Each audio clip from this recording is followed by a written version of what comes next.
Cause I wanna freeze this moment, make it mine, hold you close. Now my heart's wide open.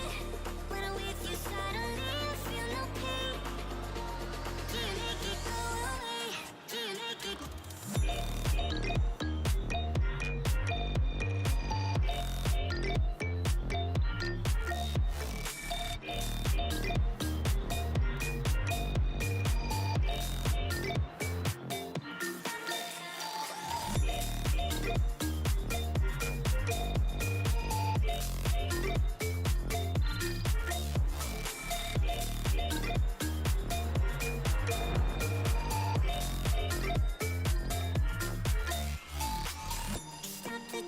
Cause I wanna freeze this moment, make it mine, hold you close.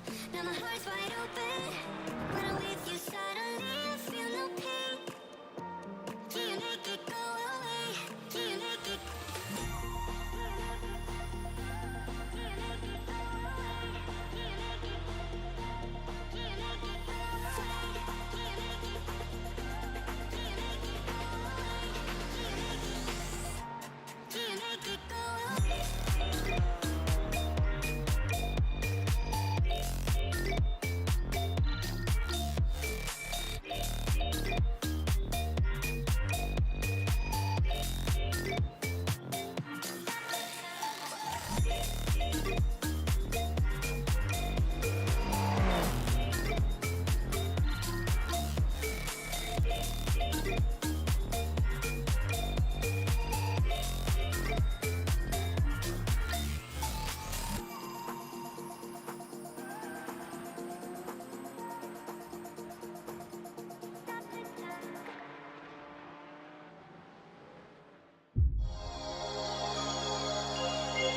Opportunistic, still rubbing panels as they go together. It's folded the wing mirror in on Gerardo's car. Misano is such a difficult circuit for these guys to get right. There's a lot of start-stop sections around the back. It's a very, very quick section as well. It's a fantastic start from the 23. They're 4 wide there by the look of it.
Well, good evening, everybody. Good evening indeed, and welcome back to Chaz Draycott Media, and welcome to round 8 of the Sim Racing Magazine GT4 Challenge. Well, it's a bit of a postponed event this week. Unfortunately, after the recent iRacing update and the new build that they pushed out, we had to push this round back as well, as we couldn't guarantee enough time for everybody to get back involved and, of course, have a nice, safe entry to the round. And we obviously wanted things to be as fair as it could be. My name is Chaz Draycott, and I'm delighted to be back on board with this championship. It feels like forever, obviously, because of having last week off. But what a circuit we are back to, the Hockenheimring. It's an incredibly technical circuit. Loads of fast sections, loads of slow sections as well. And it always provides amazing racing.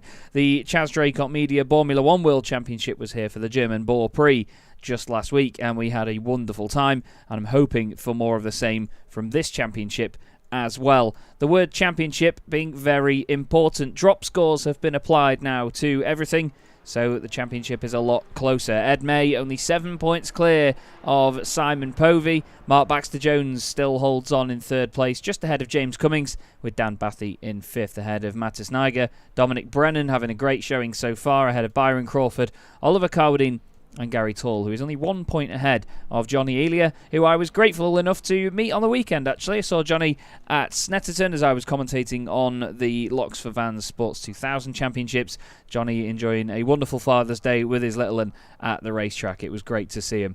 Now, obviously, we have a lot of drivers in the championship. Some of them you can see there on minus points as well. There is a minus 20 point penalty essentially for swapping cars. One driver tonight has changed from the BMW to the Porsche. That is Heinz Meyer for the Fragile Crockery on board team, meaning that they have two Porsches between them now.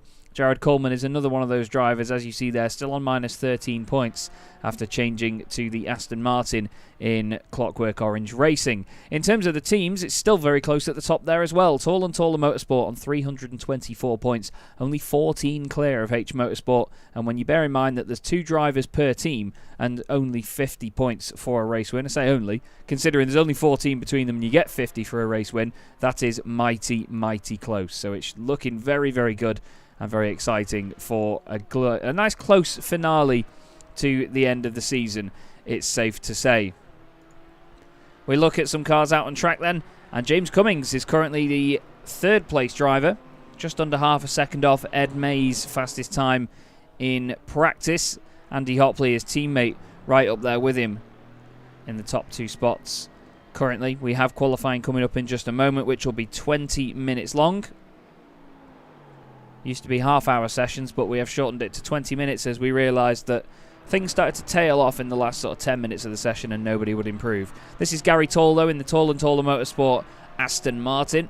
His teammate Simon Povey joined the session not too long ago, and we'll be hoping to be right up there once again, fighting with Ed and, of course, with Andy Hopley. There is Ed, championship leader, on his way out.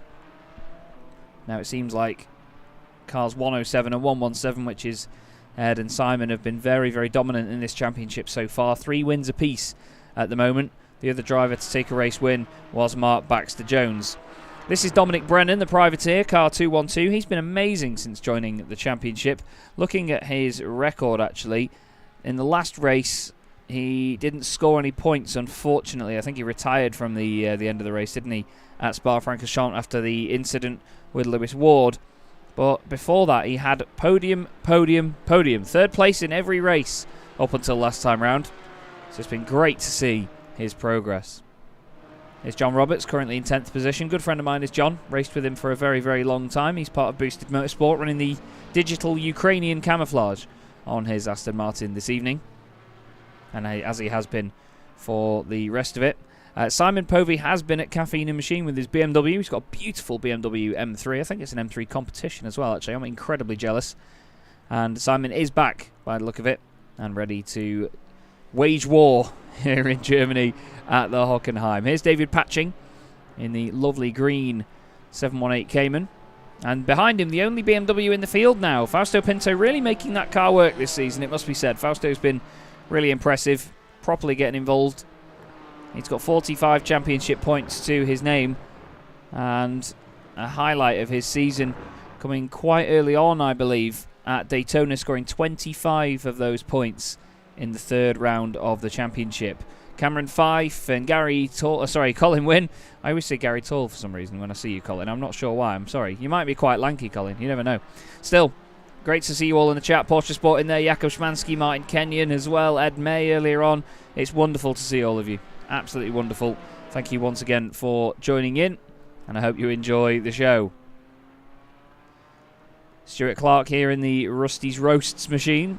The number 996. Stuart, another driver that always seems to be in some sort of drama in these races. He's always got a battle going on around him.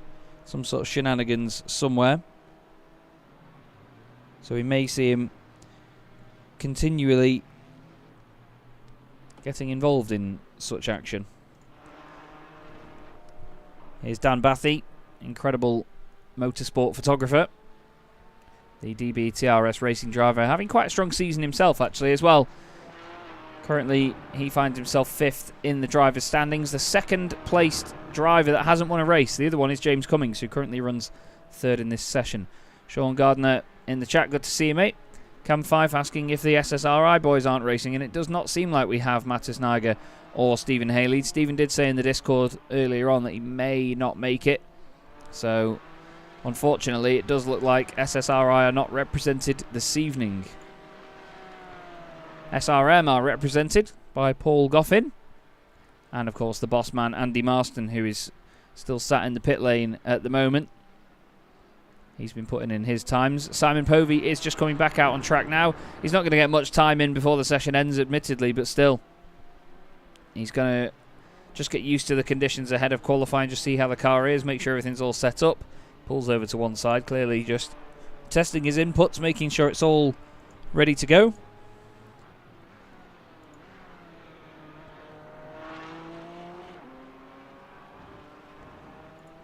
And I've had a message off Luke Holroyd saying that he's just sort of waiting around, basically. I'm sorry, Luke. I know I keep you waiting. I'm not sure on what the German is. I'm not in a position to translate that right now, and it's probably something rude knowing you lot. I need to learn German, though. All of the people that run the Goodyear FIA European Truck Racing Championship are German.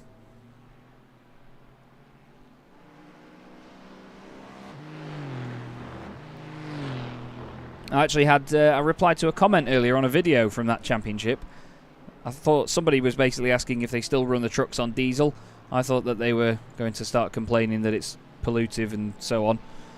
So I replied explaining that it was all renewable HVO diesel and it was good, clean, sustainable fun. And it looks like I got the wrong end of the stick, because said person replied and said, I don't care if it's clean or not, it looks absolutely awesome. So there we go. Truck racing is awesome. Absolutely. If you haven't watched any of the FIA European Truck Racing Championship with yours truly on comms, then I do implore you to do so. Anyway, that can come after this, because we have GT4 cars about to hit the track for qualifying. And I'm sure everybody is going to try and get out as soon as possible. As, oh, I forgot I edited the blimp camera on this circuit, so it sort of circles rather than floating above where the cars are at that exact point. First out on track looks to be David Patching, actually. He is the man leading the field as they make their way around. It is going to go dark here at Hockenheim. We're not going to be completely under lights, but we're going to have the same usual sort of sunset finish to the qualifying session. This is looking back from David Patching down the Parabolica towards the hairpin. This is going to be a place where there's many an overtake and potentially many a bit of contact. Such a heavy braking zone, so hard to get it right each time. Here is Mark Johnson in the 4 Horseman machine. Now that, I believe, is the TF Sport livery from the Aston Martin. You can see the TF logo on the back of it.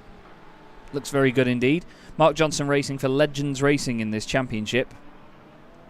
That's the sort of official name that he's been put under, at least for this season.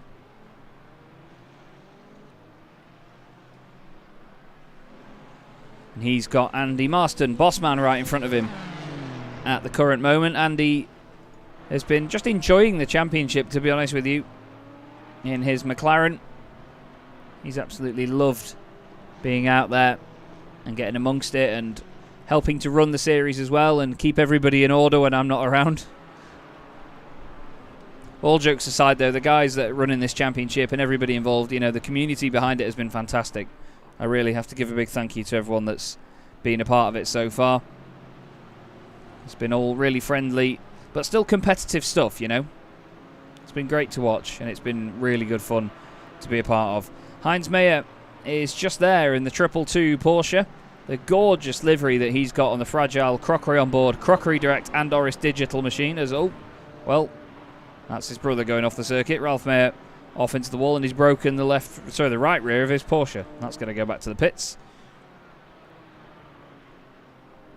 And, okay, Jakub Szymanski, thank you, mate, for translating. I wish Chaz played Black and White again. Now, I must explain that Black and White is a song that we used to play on the Sim Racers World broadcasts, of which Porsche Sport were very supportive, and we're grateful for that. But Black and White was one of our intro songs, and it is an absolute banger, to be honest with you. I might, as a bit of a treat, put it on at the end of this broadcast. We'll have to wait and see. So, times are coming through on the board. Rob Sharp has just crossed the line, and he's starting his fast time. We've got the 990 just in front. That's Ralph Mayer slotting in again. Quite nicely choreographed, actually, right behind Heinz Mayer. Plenty of Porsches out on the circuit, of course, as we often get. The majority of the field made up of these Porsches, and then a couple of Aston Martins and a pair of McLarens. Oliver Carwadine in the other one, the number 80 machine. And it still does look like it's going to be David Patching that is going to be first to the line. He's got Paul Goffin and Fausto Pinto behind. So these guys are going to put the first times on the board in this qualifying session for round 8 of the championship. Let's see what the benchmark is from David Patching. Crosses the line with the 147.668. Paul Goffin goes fastest. And then Dan Bathy goes even faster than him. Dan Bathy with a fantastic lap time there. 46.079, faster than Oliver Carwadine, Gary Tall. Paul Goffin also 0.6 off. Danny Jones to the bottom of the pile there, but Danny we know will improve. That's not a flat chat lap for him. We know he's quicker than that. Mark Johnson does a purple final sector, and he jumps up into 3rd position. But it's still Bathy from Carwadine at the very top, and there's a good 3.5 tenths of a second for Dan Bathy there, clear of everybody else. Paul Goffin has pulled over to one side and ends his lap. Byron Crawford goes 7th fastest, as James Cummings goes 2nd. James Cummings in the number 2 privateer car. Great lap by him. A 1:46.36. Rob Sharp there, 13th fastest with a 1:51.1. There's a number of drivers that will have met traffic on their opening lap and will want to make sure that they get some clean air around this one. Another driver hoping for some clean air is Ryan Penny, by the look of it. He's been very tired with after recovering from COVID, bless him. We hope Ryan is all good, and we wish him all the best. But he's put a picture in the Discord saying even his biggest fan is very small, and he's got one of those amazing and very odd Dyson aircon things. Those fans are really cool, but it is that sort of time of year here in the UK where you've got to get the fan on. You've got to have the window open. It is mighty warm, isn't it? Mighty warm. We've got a car around at the final corner as Ed May does 2 purple sectors across the line and goes nearly 7 tenths faster. Incredible by Ed May. A 1:45.430 as Andy Hopley, his teammate, hops up the order to 18th place. But no major improvement from him. Stuart Clark goes 12th fastest on the board. But Ed May, championship leader, once again showing us exactly what he's got. Doesn't seem like Simon Povey's out there on track, unfortunately. Hopefully Simon just sorting something out with his setup or his wheel or something. As this is Philip Hopley, father of Andrew Hopley, who we were just looking at a moment ago. Philip joined the championship a couple of rounds ago, and he's been getting in some really, really cool battles and getting involved.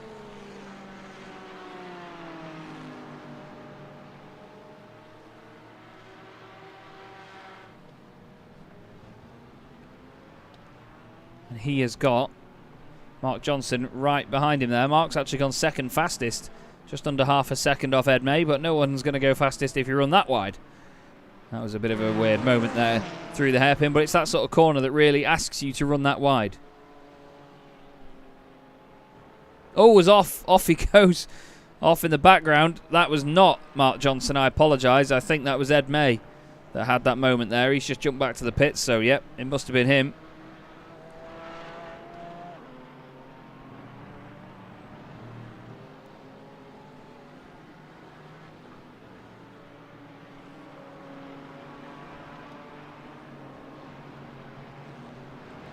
Now, around the final corner comes Tom Slater. I was just trying to get up the sector times, sorry, to see what Tom was doing, to just compare them directly, but he does a personal best final sector. It's no improvement overall, though, a 147.635. Simon Povey's car has now appeared in the pit lane, so hopefully in just a moment he will get going again. Tom Slater, I think, might have just gone off the circuit for a moment there, as Simon Povey does get going. Here's Fausto Pinto. He's making his way down the Parabolica, currently in 12th position in the BMW. Cameron Fife saying, I love that the older generation can enjoy sim racing. It's great to see. Absolutely. Absolutely. I used to race with two guys called Perry and Ben Warburton a few years ago. Ben was the son of Perry, and I believe Perry was in his 70s. And he was fantastic. You know, he was a really nice character to have around, and a real ferocious racer as well. You know, he was really, really close. I know a number of drivers that I've raced with from all around the world. There's drivers in America and Canada especially that I've raced that are way into their 70s. One driver, I believe, was even 81 years old when I last raced against him. And it is wonderful because, you know, the sort of physical limitations that we would have to get in these cars and, you know, force them around a circuit, and the physical demand, you know, there's none of that really, to be honest with you. And even in sim racing, you know, it's easier to develop things for less able-bodied people, you know, with hand controls and so on. It's brilliant, really brilliant. Sim racing is so inclusive in that way, and it gives everybody a very fair chance, you know, because you don't have to worry about the money side of getting the cars to the circuit and having the chance to be picked up by a team and having to sort out sponsors and all of that. You know, yes, these sims still do cost money. The equipment costs money. You know, it's not like it's all for free, but still, it's not even a shade on what going and doing this from the real world would cost. You know, I have friends that run in the FFSA French GT4 championship over the pond, and I mean the money that they spend to run one of these cars, the Aston Martin Vantage GT4, is unbelievable. Absolutely unbelievable. This Aston Martin itself has just gone second fastest, Andy Hopley, with Mark Johnson in third. Dominic Brennan has just gone fourth fastest. Oliver Carwadine is currently 6th for 11 tenths Racing Team B. We don't have either of the 11 tenths Racing Team A drivers out there tonight, which is Mark Baxter Jones and Johnny Elia.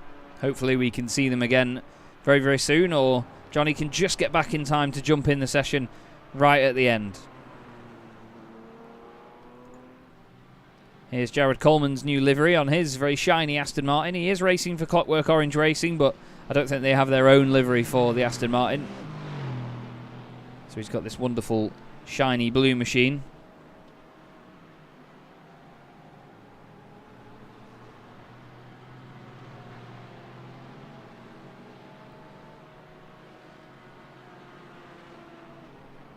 As you can see, attacking the curbs is important here at Hockenheim, clearly. There's a lot of very, very big curbs for them to have a go at. Here comes Rob Sharp, hard onto the brakes into the hairpin. Now watch the run out of this hairpin. It feels like it takes forever to get up to speed. As he has a bit of a wobble as he gets on the power. The car sort of floats its way out of the corner. It's not too helpful, is it? All through the gears to the right-hand side into the Mercedes-Benz arena.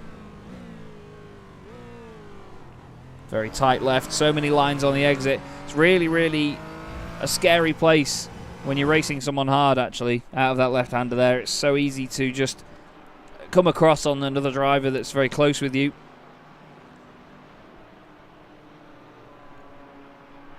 And there's been a lot of contact and a lot of issues around there I've seen in the past.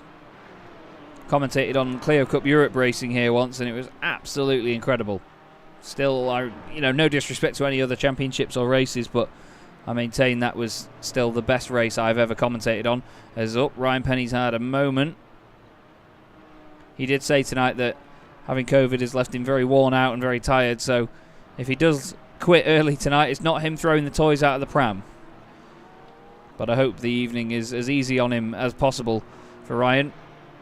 Be good to see him get some strong points on the board. Ed May and Andy Hopley both coming back out on track together here to try and get more lap times in. Interesting to see that the liveries are sort of opposite colours. You see there, Ed's car on the left-hand side is pink and Andy's on the left-hand side is blue.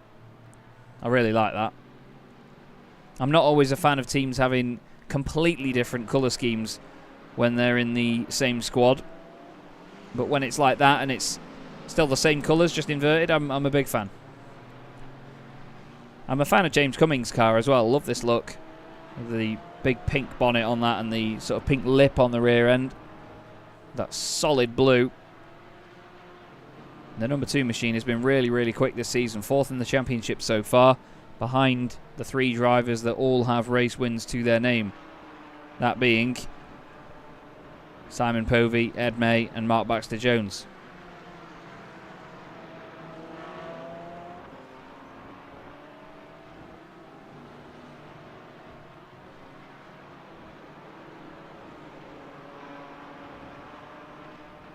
You can see them all just scrabbling for grip around the final couple of corners there. Double apex right-hander is so hard to sort of keep the grip in. You're slowing the car down and getting it turned in for the first part. You've got to let it run wide and then try and tuck the nose in again for the second bit, all the while not letting the rear end spit out as well.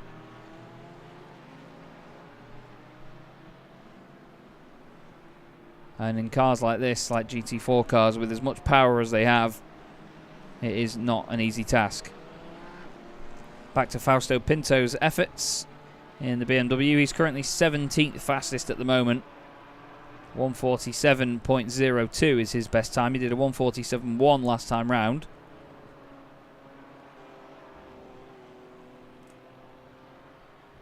So he's in and around his best times. We've only got 6 minutes or less than that of the session remaining. And it's all very, very close indeed, actually. There's quite the gap up to Ed May at the top.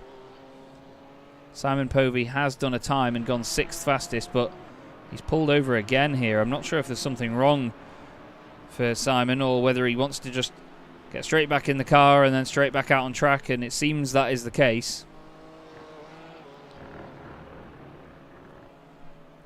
So I hope that we can see Simon at full chat tonight. Not sure how much practice he's had before this one, but it's going to be intriguing to see nonetheless. Him and Ed have been really, really great about their camaraderie in the fight for this championship so far. The two of them have quite the advantage over everybody else. Some 85 points over Mark Baxter-Jones. There's still 250 points to go.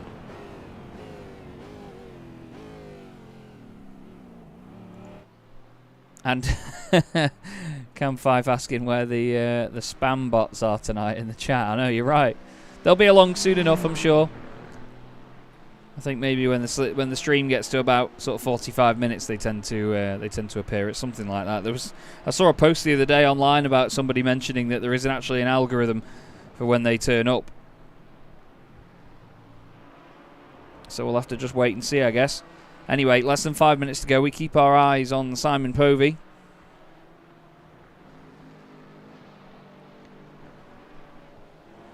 And we hope, for Simon's sake, that he can put it onto the front row and we get to see this head-to-head battle with Ed once again. To be honest with you, though, Simon is right up there in the championship with him after having to pull off so many incredible recovery drives. You know, some of the races where Simon's had an incident early on and then come back through the pack have been absolutely amazing. And you're right, Porsche Sport in the chat explaining that these sort of spam bots only appear when Peter Mackay is around. That's very true. It's very true. We all love a bit of Peter. I'm really grateful to say as well, thanks to Race Spot TV, that I'll be working with Peter Mackay again on the Porsche Club of Great Britain Sim Racing series. which is on every 2 weeks on the Wednesday.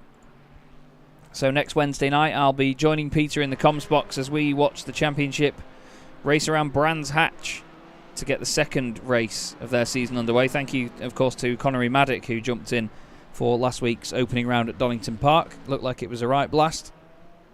And I'm excited to be back on the comms for that once again, because Peter and I have had so many laughs over the previous seasons with that championship, and everybody seemed to enjoy our work together. Andy Hopley's done a purple sector 2 on this lap, and it looks like he might be on for an absolute flyer here. Ed giving him some slipstream around the lap. Ed does a purple final sector. He doesn't improve, but Andy Hopley does. A 1:45.610 makes it a H Motorsport front row at the moment.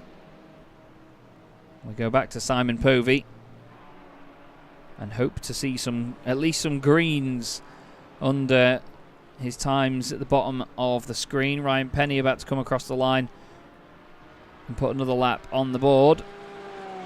He does a personal best in the final sector, but unfortunately does not hop up the pile at the moment. Dominic Brennan next up. He doesn't improve either. Oliver Carwadine crosses the line. No improvement from him. Looks like Fausto Pinto might improve as well in that third sector. Ralph Mayer did improve. Doesn't look like Simon Povey has, I'm afraid. You've got to think he might go for it now on this, what is going to be the final lap. Now, this does cut off the session after they get time to complete their laps. So they do get a moment after this.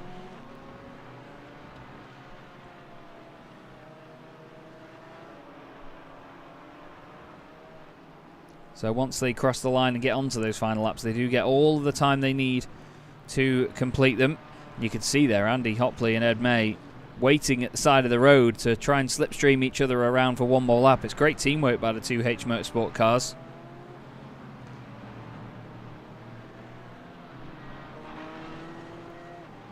There's a bunch of cars off the road. Byron Crawford's off, Stuart Clark is off, and Danny Jones as well. I think these guys maybe just pulling over after completing their final laps of the session. And there go the two H Motorsport Aston Martins. Just behind them is Heinz Mayer in the Porsche. Sounded like there was some sort of issue there for somebody going through turn one. Maybe just clipping the curb a bit too hard and it made a horrible noise.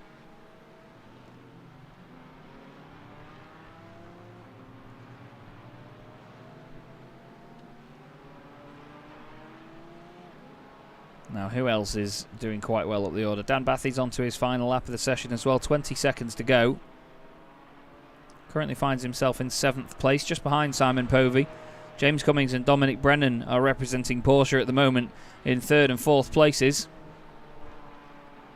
Both doing a great job to continue their championship campaigns. As there you go, Simon Povey with a purple final sector goes 11 thousandths of a second off Andy Hopley. That's more like it from Simon. He'll be really chuffed with that one, to be honest, to be right up there after joining the session so late, not getting much track time in the current conditions. Philip Hopley's going for the line as well, just ahead of Paul Goffin here. Oh, Philip's gone for the wall instead. Philip's put the car in the barrier. Paul Goffin crosses the line. James Cummings behind him. An improvement for both of them, but no movement up the order. Next up is Jared Coleman. And he's got the two H Motorsport Aston Martins behind him. Andy Hopley's done a purple middle sector. I think he might have had to back out of it as they've caught up with the traffic. But Jared's well in his right to just be running his own lap and doing what he needs to do. He's gone a little bit hot into there. And across the line, they all go. No improvement by Jared there. Heinz Mayer crosses the line as well. No improvement from him. Can Dominic Brennan do anything in this last sector?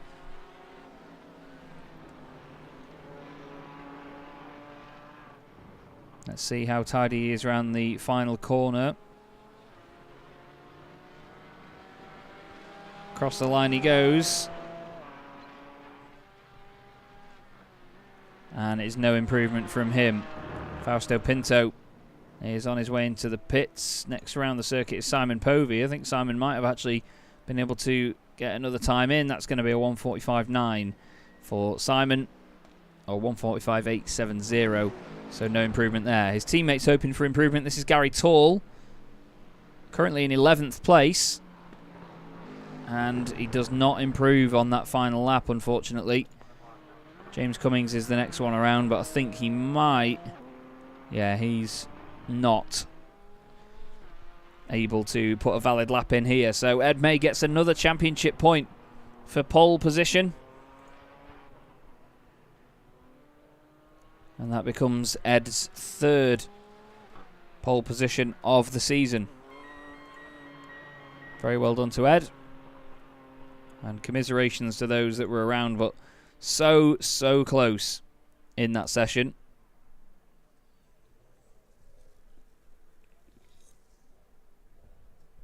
A bit of quiet falls over the circuit for just a moment as all of the drivers now disappear and then get ready for the race. Of course, an hour-long race here at Hockenheim with these beautiful GT4 cars, and it is sure to be another absolute cracker. Let's have a look at your grid then for round 8 of the championship. Edward May starts on pole position alongside his teammate Andy Hopley. Simon Povey's going to hope to get past him cleanly as they've had contact before. He's got James Cummings joining him on row 2. Dominic Brennan and Mark are on row 3 with Dan Bathy and Oliver Carwadine on row 4. Then it's Rob Sharp and John Roberts with those two joining each other on row 5. Apologies, something's just happened to my software. Okay, there we go. Gary Tall is 11th with Paul Goffin in 12th. Those two make up row 6. Then it's Stuart Clark and Byron Crawford on row 7. Danny Jones next up alongside Tom Slater. Then Fausto Pinto and Ralph Mayer. Philip Hopley and Heinz Mayer round out the top 20 with David Patching and Ryan Penny on row 11. Jared Coleman is 23rd with Andrew Marston in 24th position at the back of the grid. And yes, indeed, it looked like a humongous crowd indeed, didn't it? Here at Hockenheim, we might have low frame rate for the first minute or so of this race, so I do apologise, sorry, if I can get my words out. You can see all of the wonderful Sim Racing Magazine windscreen banners there on the cars. All of the yellow highlights. As Alex Neller saying, it's now a headcanon of mine that Sim Racing Magazine GT4 is on the support ticket of the Formula 1 series. Now, admittedly, I'm going to say this out loud, Alex, because I know people have toyed with the idea of doing it before, and it's been done before as well, with differing effects. But I would honestly love to host a night of racing where we have maybe 2 or 3, even maybe 4 different championships in a night with one race each, where we all have like a support package and then a main event. I would absolutely love to try and organise something like that. It has been done before though, and it can be a real nightmare. Oh, hello. Big pop and bang there from the Aston Martin of Ed May, who leads us away with 2 Aston Martins following him along. That is Andy Hopley and Simon Povey, who is of course his main championship rival. Now Andy will hope to help out his teammate here, but in above board fashion. And John Roberts is indeed in the top 10. He has had a really good qualifying session. And yep, a Porsche does lead us into the final couple of corners. And for another hour-long race. And round 8 of the first season of the Sim Racing Magazine GT4 Challenge. We are underway and racing. Everybody spreads out early. Gary Tall moves to the right-hand side of Rob Sharp in the middle of the field. Dan Bathy looks down the inside of Dominic Brennan. There's maybe a bit of contact there between Sharp and Johnson. He has to back out of that one, but it looks like very tidy. Very tidy indeed between everybody. Oliver Carwadine went a little bit wide into the first couple of corners, but it's still the same order in the top 3. Dominic Brennan's made up a place. Dan Bathy's made 2. James Cummings has dropped down to 6th position. Is everybody else getting through cleanly for now? It certainly looks like it. That's what you want to see. But Ed May is out in front. Down towards the hairpin they go. Hard onto the brakes, and Hopley looking down the inside of his teammate there, just to make sure he doesn't run into the back of his teammate. Onto the brakes as James Cummings has gone off the road. And then he's come back on again, but he's side by side with Dan Bathy up here. The 2 Porsches absolutely glued together. James on the outside, but that's going to become the inside for the next left-hander. Simon Povey and Andy Hopley swapping places. Simon's gone through on 1. Is he going to go through on 2? He's clipped Ed May. Ed May turns in and there's contact and he's around. Unbelievable. The 2 championship protagonists come together in the opening lap here at Hockenheim. Ed needs to be... Oh, Ed needs to... Oh... It wasn't the best of rejoins, regardless of how far down the order you are. And Ed May's night, well, it's just got a whole lot worse, I'm afraid. But Simon Povey leads this race. We'll have a look at how the move happened originally. I think he just put it down the inside of Andy Hopley into here. So look, the 2H Motorsport Astons are sort of holding each other up. Andy has to go deep. Simon's nice and late on the brakes. Good awareness by Andy to see him. And then Simon's on the right-hand side. He's got his nose down the inside, and I'm afraid Ed just turns in. Ed rolls back off the circuit. And then I think he thought he was clear of everybody. He comes back on. He's already in the middle of the road, and Andy absolutely nowhere to go there, I'm afraid. So Simon Povey leads. And this is going to be big, big stuff for the championship. And you want more car noise? We're already at 5%.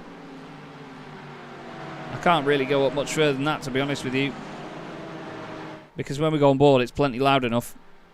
But still, we have great battles going on all through the order. This is Dan Bathy trying it on James Cummings. Rob Sharp and Mark Johnson in the background as well. They've got Gary Tall in there with them. He's run wide on the exit of the hairpin. Gary's got to come back on at some point. I think Gary actually got the run out of that one as well. They're banging doors as they go down towards the right-hander. They need to be very careful of that one. He's still on the outside, and then that's again going to become the inside again.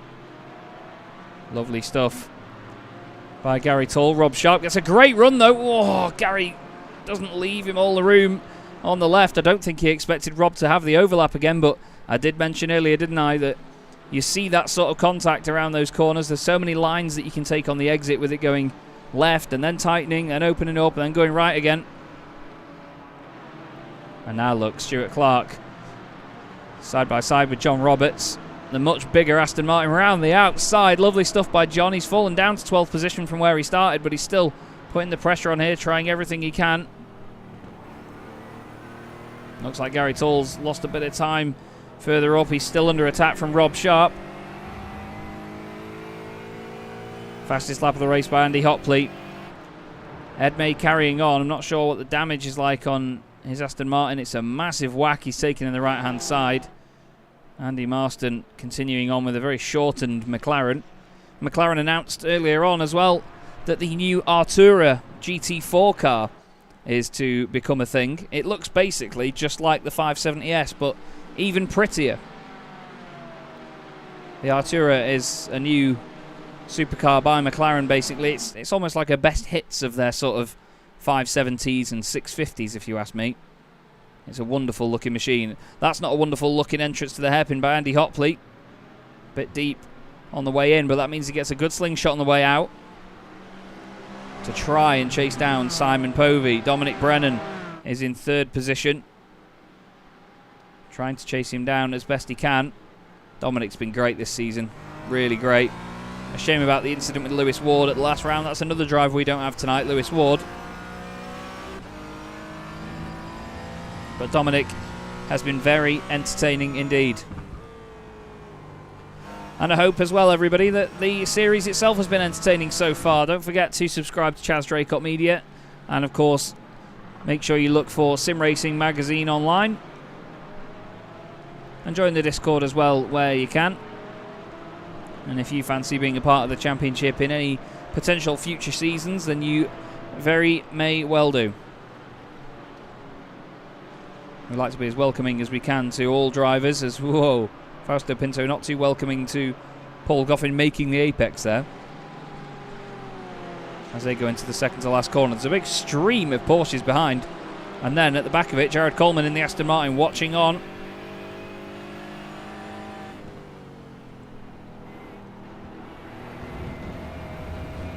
That's Heinz Mayer, his next target, who's lining up a go at Ryan Penny here, actually. He goes down the inside, does Ryan. Tries to defend it as best he can. Heinz now needs to be careful for Jared getting the slipstream in this situation. This is the look down from the chopper at Ryan Penny. And there you go, look at the slipstream.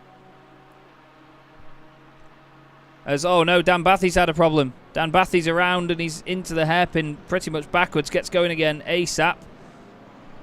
Lights it up. Oliver Carwadine went off the circuit as well in this one. Don't think that had anything to do with it though. Not quite sure what happened to Dan Bathy there. Let's have a look again. Mark Johnson's gone past him at this point. Oh, Dan's on the outside of James Cummings and the gap just disappears. And he ends up backwards. And you're right, Alex. You are very right indeed. I do have 787 subscribers as of this moment. And it would be a shame to spoil the Dreamliner. But I'm grateful for every single one. You know, I remember when I was doing the British Boring Car Championship. I think it was mid-2020 for the first time. I think I had about 300 subscribers, so it's certainly been expanding since then. My Gran Turismo 2 series is continuing as well, by the way, if any of you are fans of that. There will be a new video coming from that, I think, tomorrow. Yeah, a new video from that one tomorrow. That'll come at 2 PM UK time. That'll be episode 39, I think, of that series. It's incredible how long it's been going on for already. I was recording more of it today as well, and let me tell you, times get tough. Right, this is Dan Bathy. He's having tough times as well right now because Stuart Clark's trying to get involved with him. Whoa, Heinz Mayer and Jared Coleman have both been off the road. They've had a bit of argy-bargy. Whoa, I think there was a bigger problem back there. You could hear this clout of cars going in the wall. Philip Hopley involved. Fausto Pinto gets going again. Let's have a look at what happened here. So Philip Hopley's got Byron Crawford down the inside. And Philip reverses into Fausto. And then, I think he tried to get things going.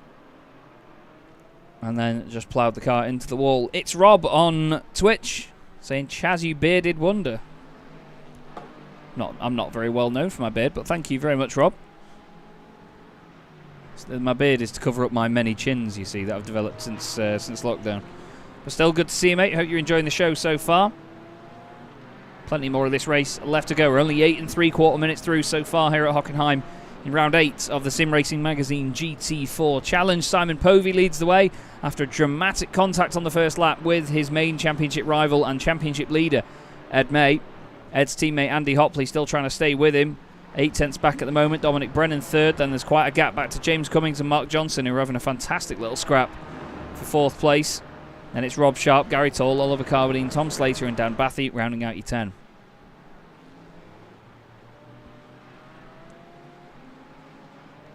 Heinz Mayer is still behind Ryan Penny and still trying to close in. Runs very wide on the exit of turn 1. Now after 20 incident points, which may be either track limits or contact with other cars, they do get a drive-through penalty. And then after 30, you get disqualified on the spot. I don't think we've had any disqualifications so far this season. Everybody's been pretty well behaved, to be honest with you. Now, this is Heinz Mayer. And around here somewhere is a Penny. And there he was on the right-hand side. As they now go back into the hairpin, Ryan's going to want to try and get this done on the brakes again. Heinz has to come across. Sort of half defends the line. But all looks okay from there.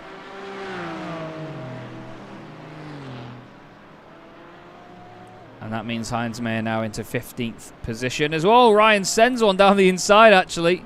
Lovely stuff. Heinz uses the outside pace, though, just to get the run on the exit. Ryan tries to cut back down the inside. Lovely cutback by Ryan Penny. Great stuff. Jared Coleman's got the front row seat for all of this right now. He gets to watch both of these Porsches battling together. They've got Ed May closing in very quickly behind them as well, though. Hopefully Ed doesn't get caught up in too much of this. And look now as Coleman looks to the inside. That's Heinz Mayer on the right. Heinz, leaves the door open last second as he realises there's definitely still a car there. Ed May goes down the inside. There's contact with Heinz. He shovels him out of the way. Don't think he meant to make contact there, but look at the speed difference there as Jared gets held up now by Ryan Penny through the final corner. Ed May gets a run on him. Moves over to the right-hand side to try and make the move on the way down to turn 1. Tries to box him in. Clever stuff by Ed May. He can't surely go for both of them, no. Moves to the right-hand side. Gets more of a run than Ryan. Ryan moves all the way over to the left. Ed just gets a little bit of slipstream on the way into turn 2. Look how much wider the Aston Martin is than the little Porsche. And Ed, again getting held up there on the exit of turn 2. But at the end of the day, it's not lap traffic that he's trying to overtake right now. This is 4th position. And Ed needs to get further and further up that order as... Whoa, whoa, whoa! How do you end up out there, Dan Bathy? Now, Dan's car blinking in and out a bit there for a moment. He's having some sort of issue, and you can see, look, he's trying to get going, and he's on the brakes. It seems like the throttle's stuck open or something, because as soon as he lets off the brake, the car gets going again. Now, Heinz Mayer has unfortunately just had to... I think that might be the end of his race, you know. He's had a moment down at the hairpin. Dan Bathy's... Well, he's got something going on there as Dan, hasn't he? What on earth is this all about? Now, there's a story behind that, I'm sure. Let's see if we can find out what happened here to Dan Bathy then. Is there going to be sudden wheel input? No. Just the car goes straight on. There, look, there. The car turns suddenly fully left. Then blinks in and out a bit. I think that's a hardware failure of some sort. Looks like it. Let's go on board and see.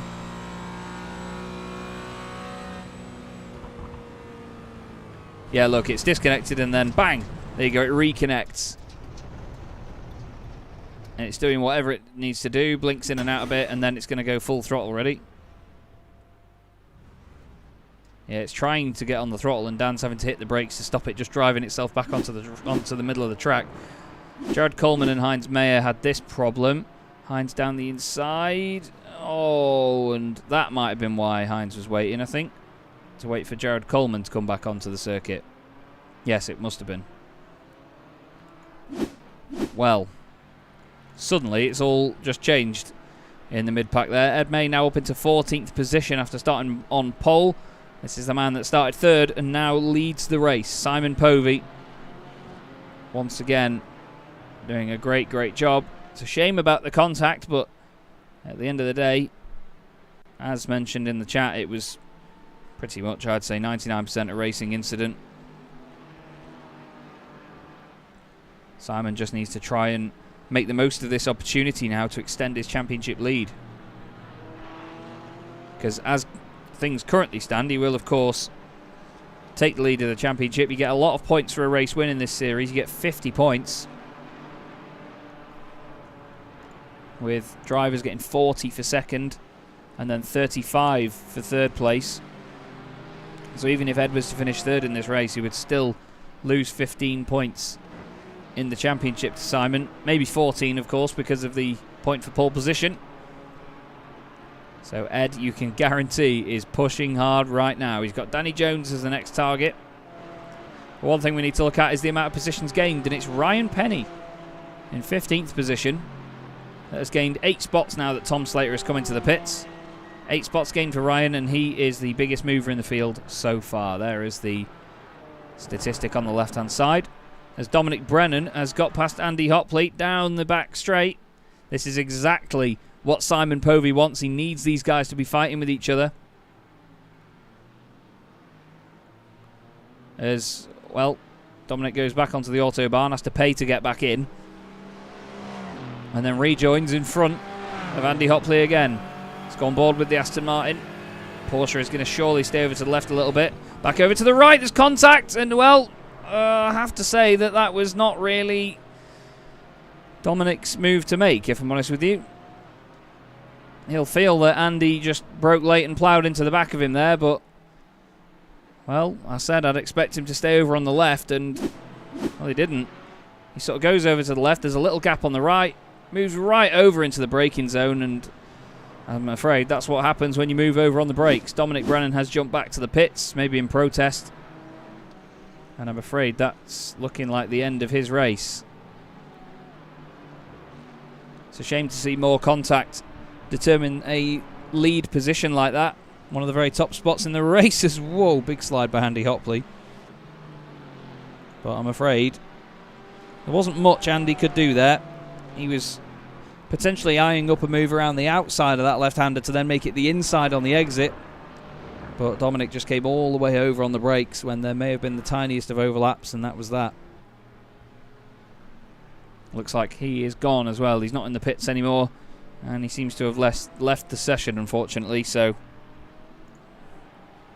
we will not be seeing Dominic return to this race. This is Tom Slater, who had a very, very early pit stop, actually. He pitted on lap 8.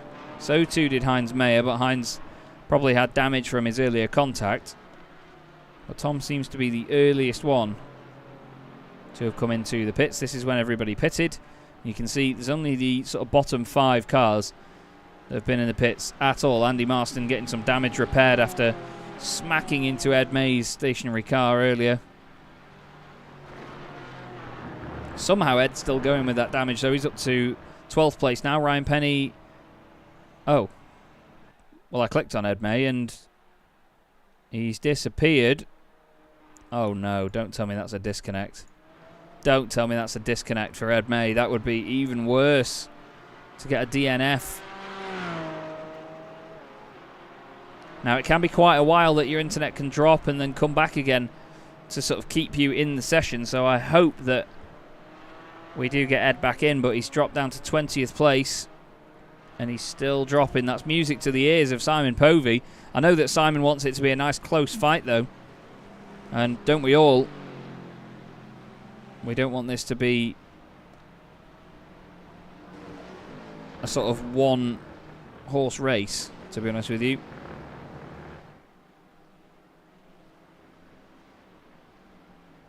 But Simon is still extending his lead. 3.3 seconds over Andy Hopley now. And, oh.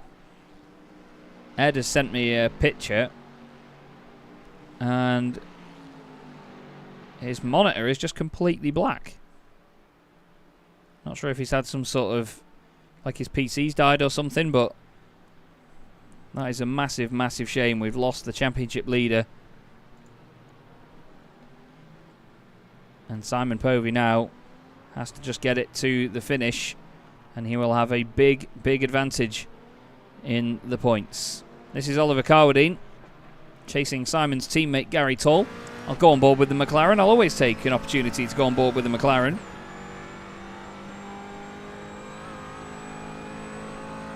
Love being on board with these things, except for that horrible clicking noise that I always forget about on the downshifts and the upshifts.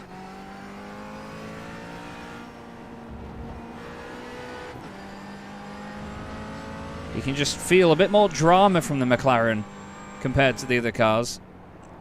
It feels faster for some reason. I'm not quite sure why. Oh, Oliver goes deep over the curbs on the left-hand side. Feels fast because of the revs as well. It sounds like it's got an old sort of 4-pot in it, doesn't it? Like an old touring car engine. It's not the traditional V8 noise you'd expect from that sort of engine. Usually you get the big sort of rumbly, growly, low, deep, crackly noise like you do in the Aston Martin Vantage. That's a V8 noise. But some brands like McLaren and Ferrari, they have turbocharged V8 engines that make a higher pitched noise and can rev higher. Just ahead of these guys, by the way, in 5th place after starting 9th on the grid is Rob Sharp. He's having a really good run so far in this one.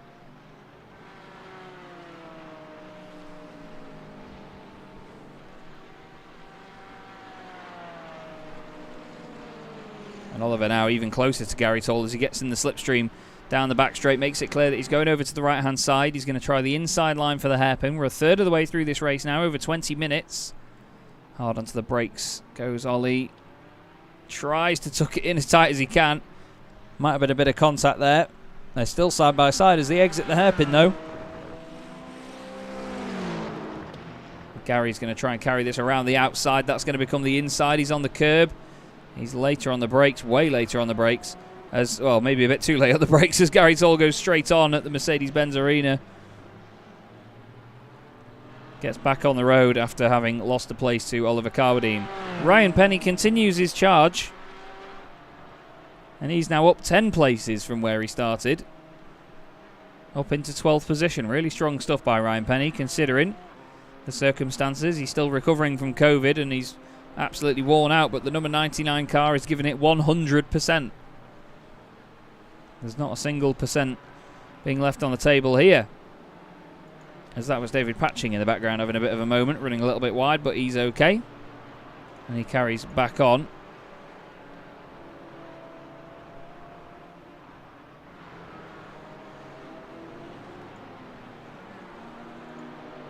Stuart Clark has got quite the gap back to Paul Goffin at the moment, and he's going to be grateful for that because Danny Jones is seemingly on a bit of a charge. Danny started this race in 15th place.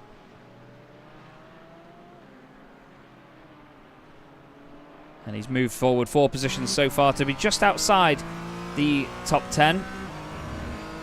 And it's funny actually that now I recognise the design on Danny Jones's helmet. It's actually a cartoon character that was first in Japan, I believe, and is now broadcast all over Europe on kids' channels everywhere. It's a character called Doraemon, and it's this sort of space-age robot cat that's got this huge pouch that he pulls inventions out of. It's a really, really odd show. However, in a lot of my time in Spanish hotel rooms recently, over the last couple of years, I've had many an episode pop up on the screen, and I must say, the theme tune is an absolute banger. That is the Spanish one anyway. It's hard to find it on YouTube, and that's not because I've been looking, trust me. Promise.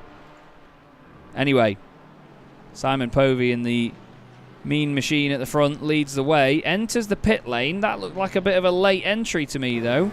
Now, in Formula 1 on Wednesday night, some drivers got away with that, to be fair to them.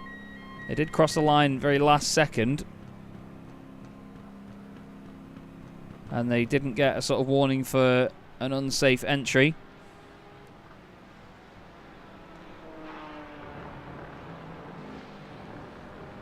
And let's see what the times are like in the pit stops. Andy Hopley goes up on the jacks there. Now, does he mean to take tyres, or is that just a mistake and he's not unchecked them? Because Simon Povey is very much still on the ground.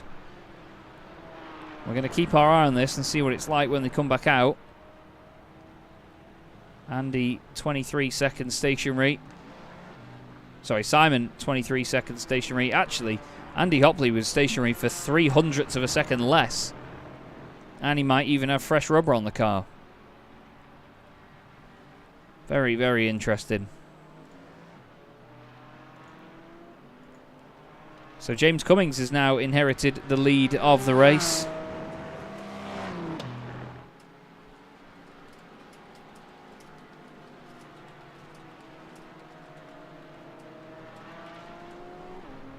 The number 2 car becomes P1. Mark Johnson going well as well. 2nd place overall at the moment. As, oh no, Dan Bathy's had another issue. Whoa, whoa, whoa. That's a big moment as well for Dan Bathy. Let's see what's happened here. Oh. That's another hardware failure, that. That is another hardware failure if I've ever seen one. Let's watch it again. Around the final corner. Yep. That is a humongous, humongous hit for Dan Bathy, and that is going to surely be the end of his race. As Mark Johnson makes it into the pit lane. And Rob Sharp in as well. Oliver Carwadine coming in. There's a big train of them all making their way through.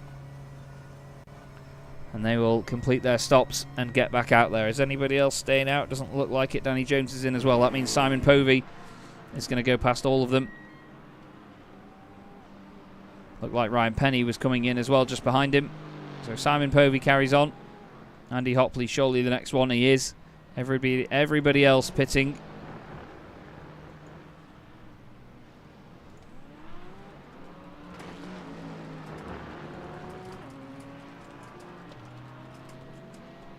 Just trying to find out from Ed May what actually happened, because, like I say, the image I've had is of just a black screen.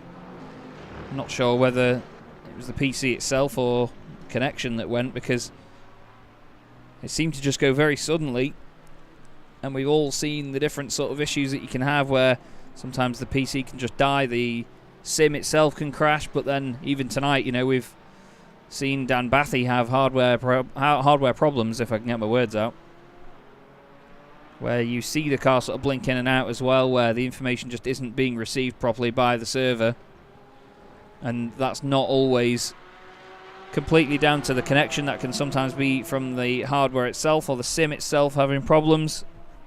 There's many a thing that can add up to it. This is Ryan Penny and Byron Crawford. Ryan still gained 10 places from where he started up to 12th. Great drive from him so far.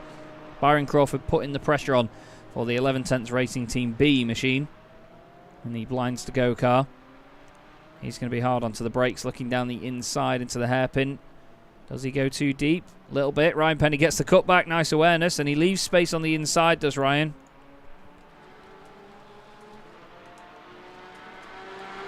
And he's still back in front.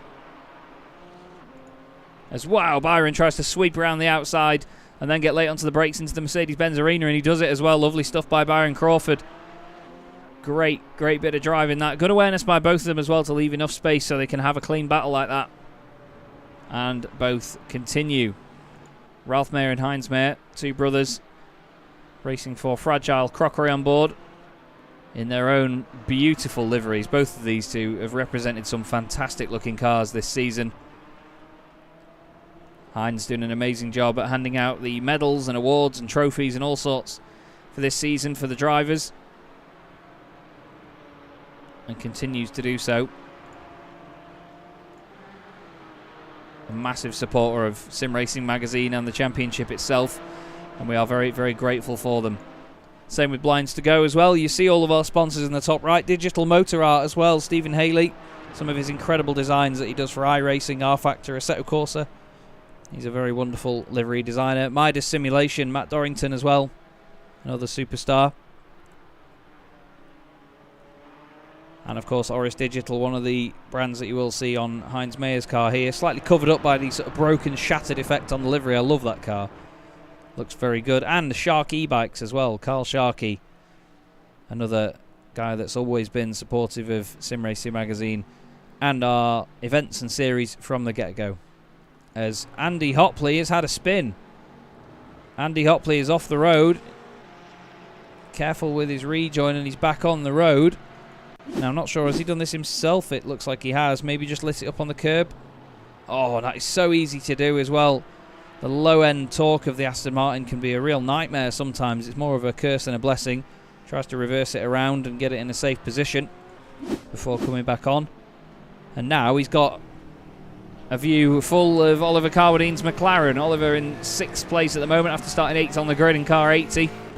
Racing for 11/10 Racing Team B. He may not have the same livery as the other guys, but he's still representing that sort of second squad of 11/10. One of their cars just outside the top 10, that is Byron Crawford, car 12, P12 at the moment.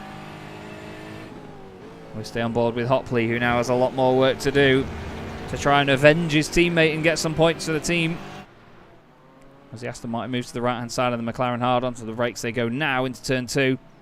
Looks like a nice tidy overtake by Andy Hopley. Is Oliver going to get the run on the exit though in the McLaren, using its turbocharged V8 engine? Looks like Andy's covering it off to the right-hand side to make sure he doesn't get a run. We're about to hit halfway in this race as well.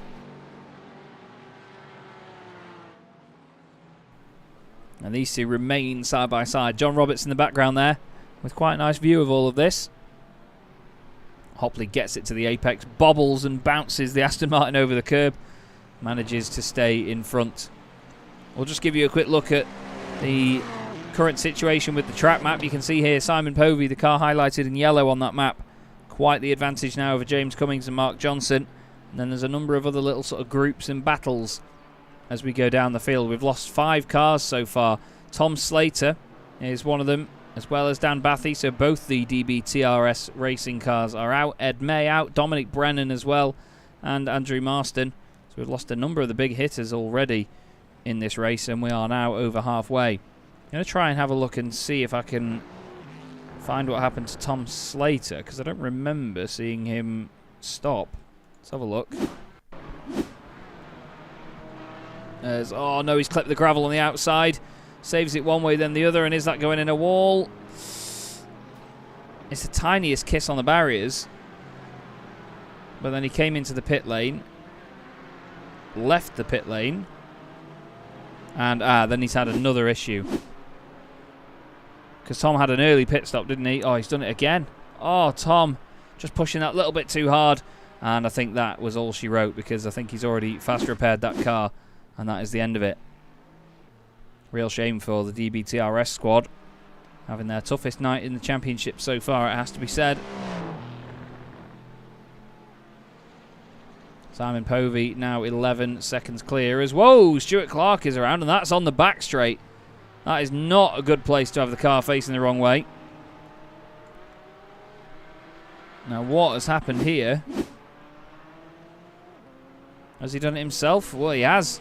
Just on the grass. He'll be lucky not to hit anything. Fair play, Stuart. Fair play. Wow. How he didn't hit anything there, I do not know. But that is a really, really good save by the driver of the 996 machine. Next target for Andy Hopley is Gary Tall, who's moved up into 5th place, actually. Started 11th on the grid as well, did Gary. This is a really strong drive by the Tall and Taller Motorsport driver. In their gorgeous liveried Aston Martin. They had a fantastic looking Porsche as well at the start of the season, and then moved over to the Aston Martin. Now, let's not forget as well, the Mercedes-AMG GT4 came to iRacing just before the original planned date of this race. And it is, I have to say, not going to be included this season. But moving into a second season, if we get there, there will be the Mercedes added into the roster of cars that can be used. Of course, we'll give it time to have a sort of balance of performance put in place, because usually, as we've seen with the Aston Martin, the car that is newest to the iRacing service is always the preferable one, because iRacing want you to buy it. It's good marketing. That's not good marketing for the BMW of Fausto Pinto, unfortunately, who's been off the road. I think he's just gone in. Oh, he's gone way over the curbs there, and it's gone one way, then the other. Is he going to hit a wall? I don't know what happened to my voice there, but I pray to God it never happens again. But no, Fausto did not hit anything, so fair play to him. And the two Myers are right together here. Or Meyer. I know, boys, I always say their names wrong. I'm sorry, lads. But the two South Africans, these two in 15th and 16th, are the highest non-British drivers in the field, if that's a correct thing to say. Fausto Pinto, the other driver without the Union Jack next to his name as well, currently in 18th, the Portuguese driver. We'll show you the nationalities of everybody there on the left just for a moment. You can see it's not a hugely varied grid, unfortunately, but that doesn't matter. The racing is still fantastic, isn't it? Okay, 34 and a quarter minutes of this race gone so far, and it's Simon Povey with a very big lead over James Cummings and Mark Johnson. Then it's Rob Sharp and Gary Tall. Andy Hopley down to 6th place at the moment. There's a McLaren inside the top 10, which is Oliver Carwadine. John Roberts is up to 8th, and then Paul Goffin and Danny Jones are currently rounding out your top 10. Paul Goffin here in 9th position into the final couple of corners. You can see now that there is this sort of glow around the circuit. Look at the huge crowds here at Hockenheim. And there is some of the reflection on the surface, some of the beautiful reflections that we get on the newer circuits that have come to iRacing. We'll go for a gearbox camera as well, so you can see these great grandstands and more of that sort of shine on the surface as we rotate through turn 1, down the little run into turn 2. It looks like a very lonely racetrack, doesn't it, from where Paul Goffin is? There's not many cars to look at all. And then as we go now onto the back straight down at the Parabolica, there you go, there is the sun shining through. It looks very pretty indeed, doesn't it? And then the Mercedes-Benz Arena grandstand will appear on the left-hand side any moment now. There it is. Lovely lighting conditions. We achieve these by checking what the sort of late afternoon setting would be on iRacing, and then starting practice 1 hour before that. So we set it to a manual time, or a specific time as it's mentioned in the UI, and then we reverse it back an hour. So rather than it going completely night time by the time the race is finished, it's just about going dark enough for headlights by the time we're done. 24 4 minutes of the race left to go as of right now. And Oliver Carbadine is still in 7th place. However, he's lost Andy Hopley and he's gained a John Roberts, who is now right behind him in the Aston Martin. John going very, very well indeed. Currently, John finds himself 19th in the championship standings, but he did take a 20-point hit, did John, to change car to the Aston Martin. So without that, he'd have 47 points right now and would be, well, actually only up 3 places further. He would find himself 17th in the championship, actually, so that's only 2 places up on where he is right now. Shows you how even spread out it is a bit further down the order. But there are a number of changes to be made if there is a second running of this championship to make sure it's nice and close. Because at the end of the day, what we want is close racing and close championships. Look at the glow of the circuit there. It's absolutely gorgeous, isn't it? Looking very, very pretty here on iRacing. The Aston Martin continues to chase down the McLaren. It's quietened down quite a lot. I didn't even say that right, did I? It's quietened down quite a lot right now in this race. These are the closest 2 on track. They're the only 2 cars within a second of each other. Everybody else is at least 1.5 seconds to 2 seconds apart right now. I'll show you the sort of intervals between each car on the left of the screen there. And frustratingly, because John is within a second, it's gone yellow against our yellow background. You can just about tell that it says 0.773 of a second there through the last sector. But that is the overall gap from the leader. You can figure it out yourself. It's easier to read like that, I think. But John, hoping that Oliver does more of that. He runs a bit deep through the right-hander there into this final arena section. He's gone deep into the hairpin as well. Maybe a bit of dirt on the tyres as he turns in. This is starting to look more and more promising for John Roberts with every corner, isn't it? We may get drivers coming in for their second pit stops in the next sort of 8 to 10 minutes. It's a shame about Ed's issue, actually, with the screen freeze. I would have absolutely loved to see what he could do in the latter stages of this one. He says it just went black. The screen completely froze and just went off. So, some sort of crash of the sim, I'm afraid. As Oliver Carwadine has now really got to watch his mirrors, because that very feisty Aston Martin starting to get very, very close indeed, isn't it? John Roberts may have dressed that thing in camouflage, but it's not hidden by any stretch of the imagination.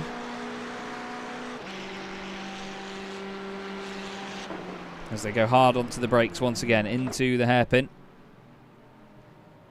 John tries to tuck it in to get a run on the exit. It's not quite worked out for him. Sean Gardner egging him on in the chat, saying, "Go on, John." Sean, of course, one of the teammates of John at Boosted Motorsport. They're a really, really good team. Great bunch of guys. I've known them for a long, long time. And they have fantastic banter between them as well. Alex Neller as well, complimenting John, saying he's a fantastic driver on a long run. He's good at looking after his tyres and gaining pace over a stint. And you're right, you know, I've raced with John in long races before, and I've seen that in motion. You know, he's a driver that's level-headed when it comes to just getting the car around and putting the laps in and making sure he does it in a steady pace. You know, he doesn't push the car too hard and overwork it. He's a really strong teammate to have when it comes to endurance racing. And right now, he's all over the back of that little McLaren 570S of Oliver Carwadine. He can barely see it over the bonnet of the Aston. Has to keep backing out of corners and then backing out on the exit as well. This is very, very close. And this is a great test of patience right now for John Roberts.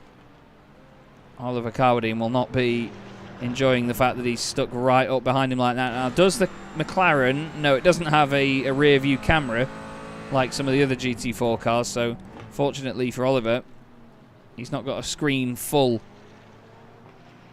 of John Roberts. Andy Hopley has just got going after an issue.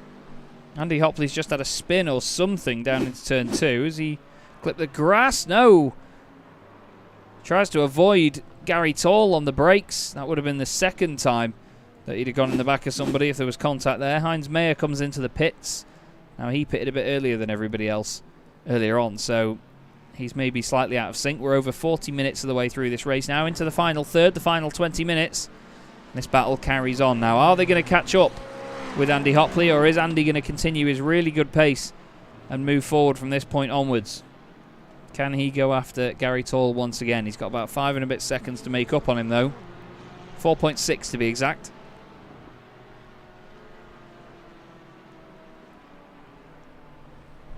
I'd say that's definitely possible anyway.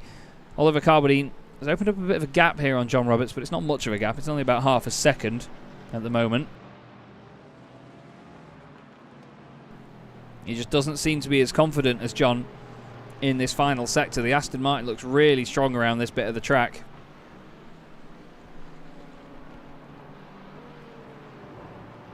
Into the second to last corner. Neither of them pitting yet. I expect one of them to at least blink soon and come into the pits. But then again, I think most people are going to try and keep the cars out as long as they can. Fuel them up very last minute. So they have the shortest final stop possible. The shortest final stint possible, so they can carry as little fuel as possible. Right then, we'll go back on board with John now as, well, Oliver seems to get a good run onto the Parabolica. Up through the gears we go in the Aston Martin. Changing up into 6th gear. Just before 230 kilometers an hour. And then hard on the brakes into the hairpin. Nice and smooth, nice and smooth. Smooth application of the throttle on the way out. But that McLaren just off the corner seems to have a really strong punch.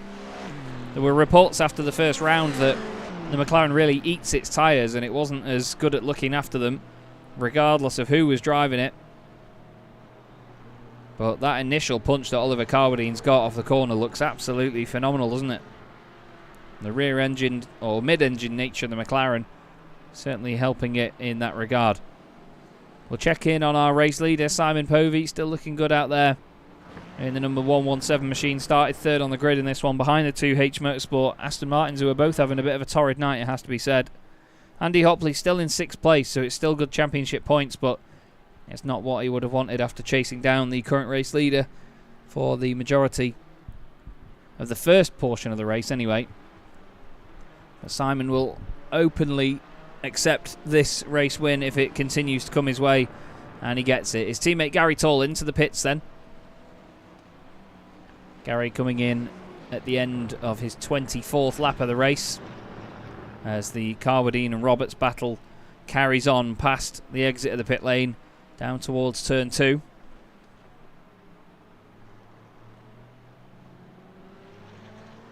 And once again, Oliver Carbadine, just that car looks really sprightly off the corner, doesn't it?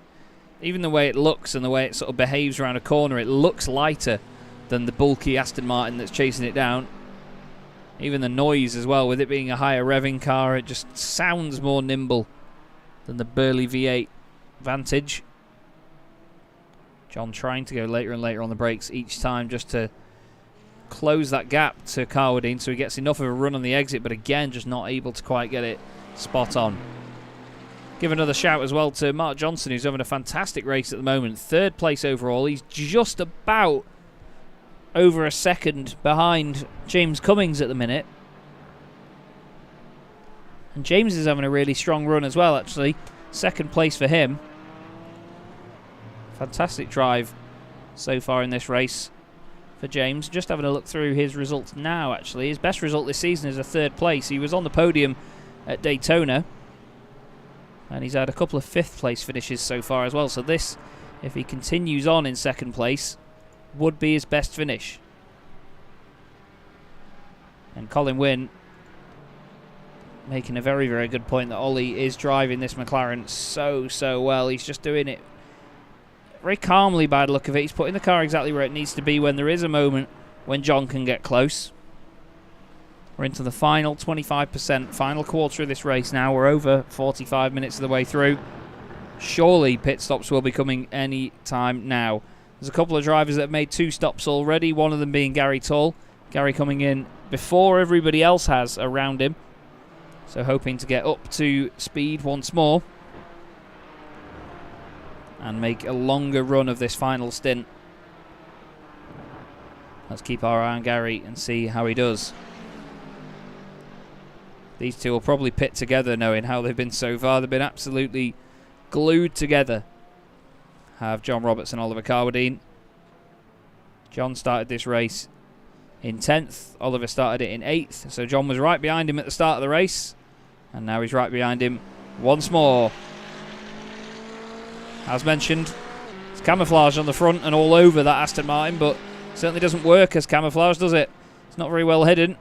As Carwadine, he's going to go deep into the left-hander. John Roberts goes a little bit deep as well, but manages to get it saved. Doesn't run wide on the exit around the outside. He goes, swoops around, gets on the brakes to stabilise the car, and John Roberts is finally in front of Oliver Carwadine. It's taken a long time for him to do it, but still, it's been really interesting, intriguing racing to watch. And now, the one thing Oliver needs to do is just keep his head, not worry about that, and not push the car too hard to try and stay with him. Mark Johnson makes his way into the pits. James Cummings and Simon Povey have both carried on. What's Rob Sharp doing? He is staying out as well. So too is Andy Hopley. John Roberts and Oliver Carwadine both continuing as well. Paul Goffin, he's having a bit of a lonely race in 8th place as well. He's gained 4 spots from where he started. Danny Jones doing well in 9th. And Stuart Clark in 10th. Doesn't look like... No, he is pitting. Stuart Clark makes his way into the pits. Car 996. Powers his way down the Hockenheimring pit lane onto the speed limiter. And then coasts his way down and waits to find his one individual sort of crewman. Lorenzo Bonder in the chat. Good to see you, Lorenzo. Hope you're well, mate. It's been a while. Regards. Hope you're enjoying the show, what you've seen of it so far. John Roberts hasn't got rid of Oliver Carwadine here, has he? He's still got Ollie right behind him. I'm keeping my eye up and down the whole order for any sort of battles and changes, and there really isn't much else changing around in the field, to be honest with you. This is the only battle we've got on track, and they've got quite the accordion effect going on here. They'll close right up in some of the corners and then spread out again as they get onto the longer bits, as naturally happens in motorsport. Simon Povey into the pits then. Are we going to see James Cummings come in as well? No, we're not. James managing to hold on out there for an extra lap compared to the race leader. What about Rob Sharp? No, he's doing the same. Andy Hopley next up in the Aston Martin. Yeah, he's coming in. Is John Roberts doing the same? Looks like it. No. Looked like he was on the brakes a little bit more than normal into that second to last corner. He might have saved a bit of fuel behind Oliver Carwadine with the slipstreaming that he's done. Simon Povey's already back out of the pits. Povey absolutely loving this race so far, I can imagine. There's a list of how many people have stopped and how many times. Gary Toll currently in 10th place, but with a number of cars ahead of him. Andy Hopley should come out of the pits behind him. Now there's Andy, and there is Gary. Andy's not moving yet. Gary was stationary for 17.9 seconds. Simon Povey was stationary for 14.8, but Andy Hopley's been stationary for half a minute now. This is a much longer pit stop than anyone else around him. And he's not going anywhere, is he? Fausto Pinto into the pits now. Fausto Pinto in his BMW. And he's still sat there. And with that, Ryan Penny's broken into the top 10, you know. Ryan Penny's gained 12 places from where he started. You don't need me to give you the maths that's 22nd on the grid. And interestingly, Andy has been in the pits for 53.6 seconds. That says to me that he got done for speeding on the way in. Let's have a look. Either that or it's an unsafe pit entrance. Let's have a look.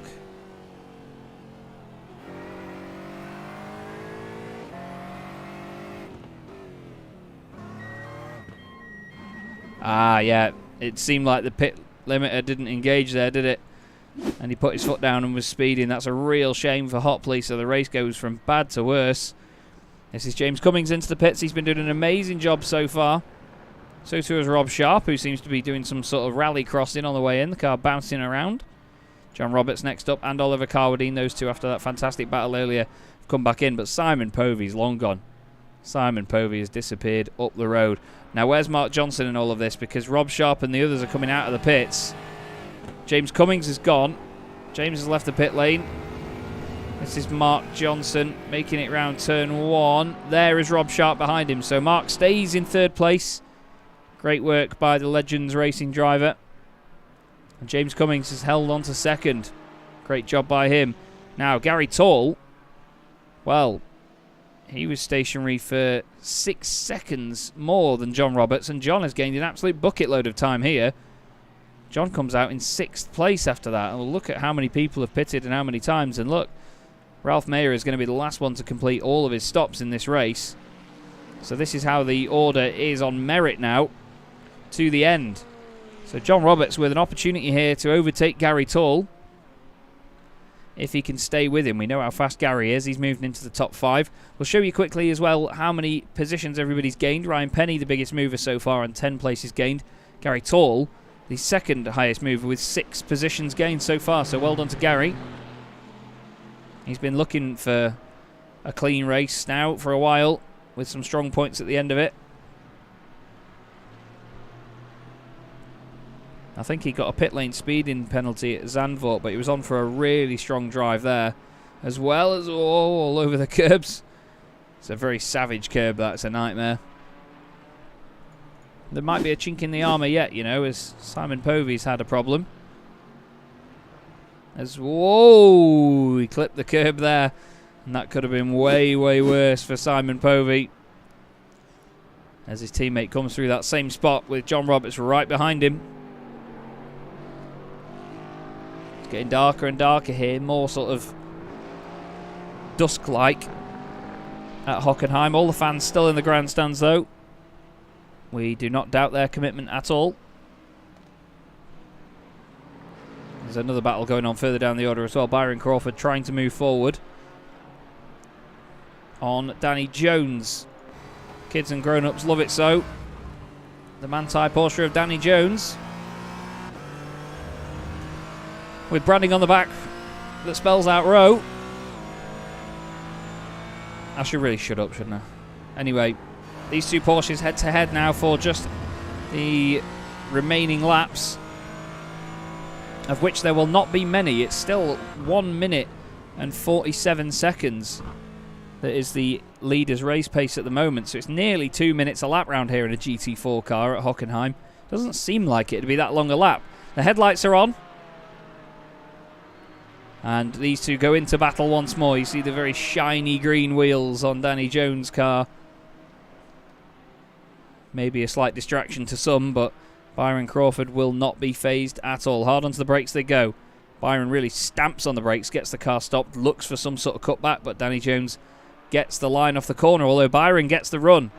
Byron gets a really strong run. He's got his nose down the inside now. Just over 5 minutes of this race left to go. And this could all still change as Byron's through on the inside, through the right-hander. Lovely, lovely stuff. Danny Jones tries to go as late as he can on the brakes, but no, Byron's got it done. He made a great move down there earlier on the inside, and now he's done it on the inside on the way into the corner. And Byron Crawford continues to move forward. Started this race 14th on the grid, now finds himself inside the top 10.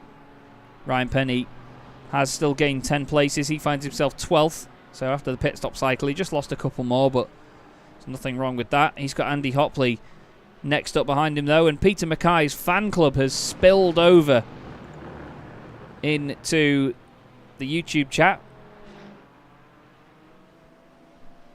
Good to see you, but no thank you. This is Gary Tall saying no thank you to John Roberts, actually. John sticking with him for the final couple of laps. We should have 2 more laps after this one. That is if Simon Povey crosses the line in the next 40 seconds anyway. I think we might get 3 more, you know. We'll have to keep our eye on it when Simon crosses the line. But still, the battle between those two Aston Martins there continues. It's interesting to see that the Astons have become more spread out in the field as time has gone on, because in the first few meetings when it had the top speed advantage over everyone else in the Porsches, the Astons were just completely OP, completely dominant in a way that we didn't want in the championship. Here's Simon Povey going for the line then. How long is going to be left when he crosses said line? Well, 4 minutes and 6 seconds. So we are going to get the lap he's just started and then 2 more. I'm sure a number of these drivers would have been hoping for 1 less than that. They might have calculated for such. We'll soon find out who has and who hasn't. But Gary Tall, well, he's going to have to start defending hard soon because John Roberts is on a right charge. John wants a spot inside the top 5. He'd be more than happy with that, I'm sure. Out the final corner we go then. Across the start-finish line once more. 56 minutes and a half. As 5th and 6th make their way through turn 1. Look at the commitment there by Gary Tall. Really threw the car in. No mucking about on the exit there, was there? You've got to love a bit of that. John still trying to put the pressure on. Speaking of pressure, Andy Hopley wants to take one of these many positions that Ryan Penny's gained away from him. Seems to have got the run out of the final corner. And he moves over to the inside. No, he thinks better of it as they get down towards turn 1. Ryan's gone a little bit deep, or has he? No, still gets away with that. Uses all of the curb. And he's going to want to use the slipstream as they go down towards the hairpin for what is going to be the 32nd time of asking. It's quite a lot of laps to do around Hockenheim. Hard onto the throttle we go. Car doesn't step out or anything. Keeps it nice and tidy. And here comes the slipstream. He's actually pulled out to the left already, you know. He's not tucked right in behind Ryan Penny. Maybe Ryan's going to go early on the brakes. I don't know. Oh, Hopley's found a gap down the inside. Gets it stopped on the apex. Wasn't quite expecting that. I thought he was going to go around the outside and try and carry the speed, but no, he's sort of held himself up, if anything, there. As John Roberts has got past Gary Tall for P5. He's actually made the move and got ahead. Whoa, clips the curb on the exit of the hairpin, though. Gets a bit of a wobble. Let's see how he did this. He's got a really nice run off the right-hander. And he's just beaten Gary to the next corner. It's as simple as that. I'm not sure if Gary had some sort of slowdown, though, because he seemed to let him go very easily there. A lot easier than I was expecting from Gary. But if anyone's going to fight back, it will be him. So, whoa. Ryan Penny runs wide. Comes back on, but Andy Hopley, for some reason, keeping the car over to the left-hand side of the circuit there. That seemed very, very strange, didn't it? Look, Andy sort of keeps the car to the left when Ryan's going to come back on. I'm not sure if he was overcorrecting from a slide of his own, but he doesn't go over to the right where the racing line would be. That's almost asking for an accident, that. Not that I'm accusing Andy of anything, but it just looked like a strange bit of body language from the car, in all honesty. So, John Roberts now up into a top 5 spot after starting 10th in this race. Rob Sharp, John Roberts and Gary Tall all started this race in 9th, 10th and 11th on the grid. They've moved forward as a trio, effectively. And they continue to be as one. Here's Simon Povey then with 40 seconds left on the clock. He's going to round the final corner and start the 34th and final lap of this race here at Hockenheim. Round 8 of the Sim Racing Magazine GT4 Challenge. Rob Sharp is now within a second of Mark Johnson. So he's starting to make progress towards an overall podium as well. We've lost a lot of big hitters in this race, so some of these guys that haven't scored podiums yet this season are going to be all over the opportunity to get that. Rob Sharp's best finish so far has been 20 points, which is 7th position. So he's on for a real improvement. Whereas just ahead of him, Mark Johnson, his best finish was 16 points, and that's 9th. So Mark on for a podium overall really is the most improved there. James Cummings is on for his best result. Let's have a look at John Roberts as he goes on to the final lap. John's highest score from any race meeting so far has been 10 points. That's 12th position. So this is a magical meeting for some of these drivers. They're having an absolute barnstormer. We'll keep our eye on both of these battles where we can. It looks like Johnson's a bit more clear of Rob Sharp than John Roberts is of Gary Tall. But I'm really pleased for all of these guys to be improving so greatly. Oliver Carwadine as well is another one that's going to get a strong finish. His best result this season was also 20 points. That's 7th position, and that's where he finds himself now, so it's equal best for him if he finishes where he is. John Roberts has only got about half a lap to defend now from Gary Tall. And that is easier said than done. Gary's very, very quick. John is proving his consistency though. And once again, after a bit of dramatic contact earlier, Mr. Consistency takes yet another win. The most winningest driver in the season becomes Simon Povey as he takes win number 4 of the season at Hockenheim. A dominating performance and a very well-driven performance by Simon. Hats off to him. We know exactly what he's good at, and so does he, and he gets another win. James Cummings gets his personal best result, car 2, P2. That is a fantastic drive by James. Very, very well done to him. Flashes the lights across the line. He'll be over the moon with that one. Next up, it's going to be a podium for Mark Johnson. What a great drive. And again from Rob Sharp as well. You've got to love a bit of that. Some great positivity amongst these guys at the very final moments. And John Roberts into the last corner, going for a top 5 finish ahead of Gary Tall, and he gets it. There's a big moment in the background for one of the Porsches. Tall finishes in 6th. Oliver Carwadine equals his best result with a 7th place. And what about Paul Goffin? 8th place across the line for him. Car number 164. Trying to see what his best result was before this, and that is his best result as well. Paul Goffin crossing the line in 8th spot. Very, very well done. His highest score before that was 12 points, and that is down in 11th position. Stuart Clark finishes 9th, rounding out the top 10. Just behind him was Byron Crawford. And that was an absolute belter for so many of these guys. They can be over the moon with that. Absolutely over the moon with that. And to go with it, we have a bit of a treat for the guys at Porsche Sport as well. We're going to play Black and White to round us out, one of their very favourite songs that we used to play on the Sim Racers World broadcasts. Heinz Mayer is going to be the last car to cross the line, and he will complete the field by finishing in 16th place. Jared Coleman, David Patching have already finished the race as well. John Roberts, though, finishing 5th. That's one of the absolute drives of the race for me. Ryan Penny, though, where did he finish in the end? Ryan Penny gained 9 places. He was the biggest mover tonight, Ryan Penny, after saying earlier that he was struggling after having COVID.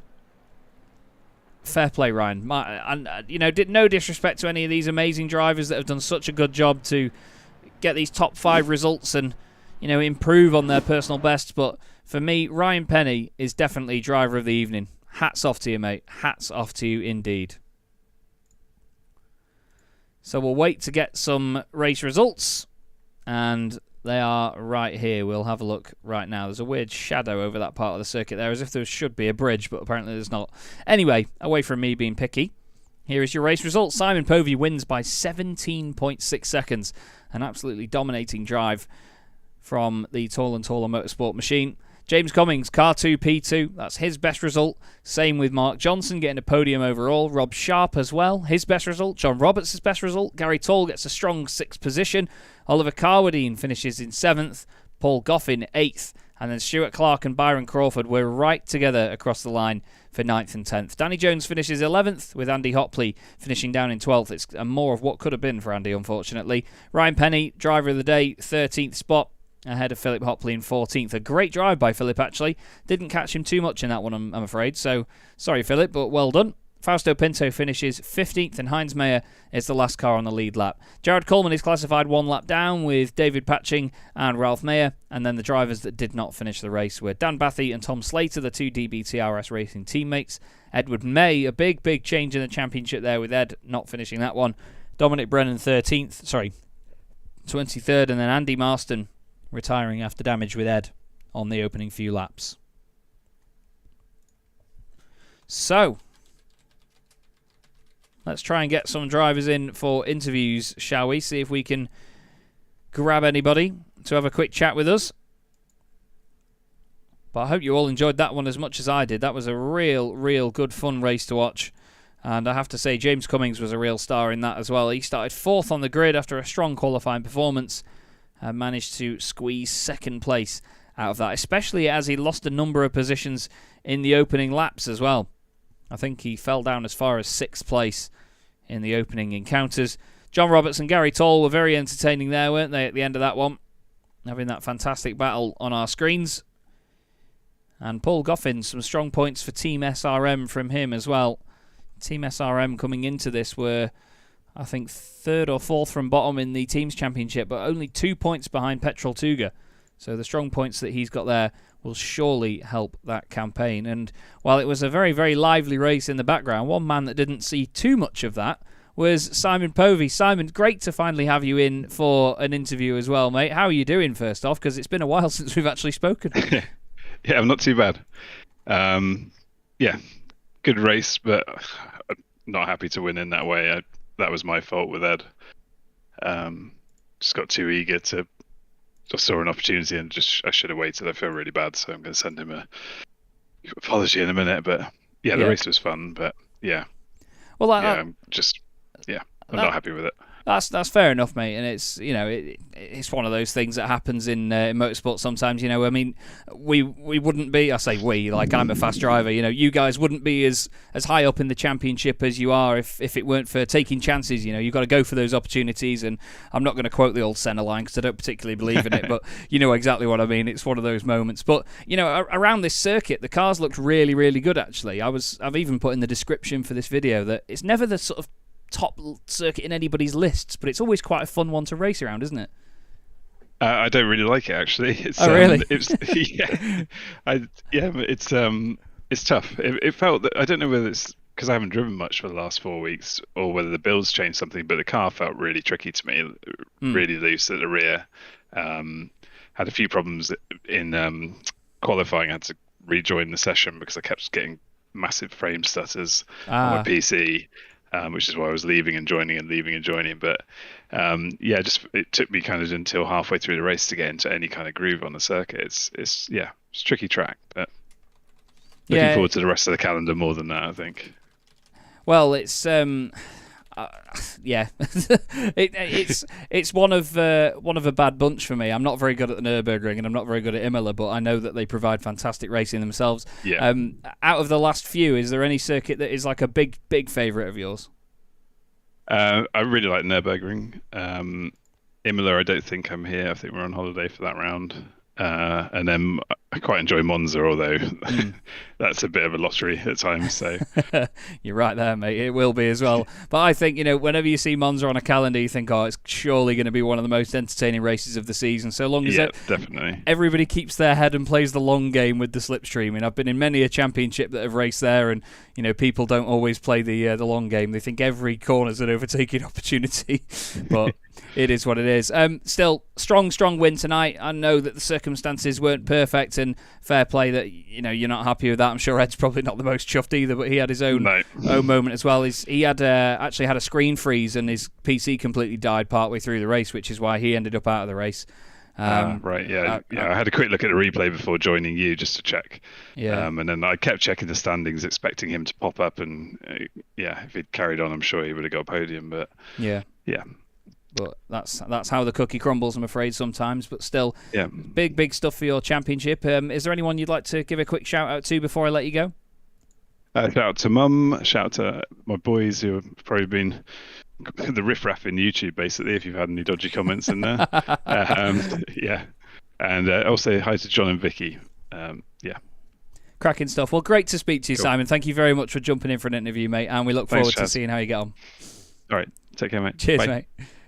There we go, Simon Povey. We've been trying to get an interview with Simon for so long now, and so many a time he needs to jump off very quickly after the broadcast is done. So we very, very grateful for Simon jumping in. Another gentleman that I'm delighted to speak to as well. Been waiting for an interview with Rob Sharp for quite a while as well, and what an occasion to do it, Rob. 4th overall in that race. That was an absolute corker.